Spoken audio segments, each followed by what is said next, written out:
আসলে কিভাবে দর্শকের মন জয় করতে পারবো, কারণ আমরা সিনেমা তো বানাই দর্শকের জন্য, অডিয়েন্সের জন্য, আর অডিয়েন্স হচ্ছেন আপনারা। তো আপনাদের জন্যই সিনেমাটা বানানো।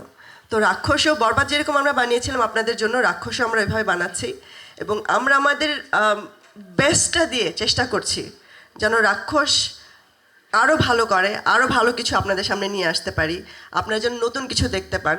যে শুধু আপনাদের সাপোর্ট লাগবে, সবসময় আমাদের পাশে থাকবেন আর দোয়া করবেন যেন আমরা রাক্ষস যেন বেঞ্চমার্ক যেটা ছিল সেটাও যেন ছাড়িয়ে যেতে পারে। আমার যে টিম, হৃদয়, সিয়াম আমার ছোট ভাই, Susmi, she is also like my sister, এইটা মানে এই রাক্ষস টিম একদমই ডিফারেন্ট একটা টিম আমার জন্য। মানে এটা আমার একটা ফ্যামিলি।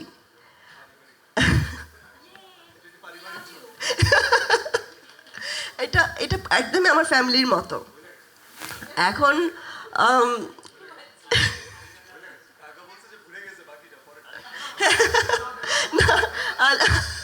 আলী কাকাও আছেন আমাদের টিমে, আলী কাকা আছেন, আরেকটা ফিল্মে বাপ্পারাজ ভাই আছেন। তো ইনশাআল্লাহ আমরা আশা করব যে আমাদের যে টিম আছে, আমরা যা বানাচ্ছি, আপনাদের জন্য যা নিয়ে আসছি সামনে, আপনারা অবশ্যই আপনাদের ভালো লাগবে এবং আপনাদের ভালোবাসা পেলে হয়তো বা আমরা সামনে আরও ভালো কিছু করব। জাস্ট আমাদের সাথে থাকুন আর বেশি কথা নাই বলি, দোয়া করবেন আমাদের জন্য। Thank you.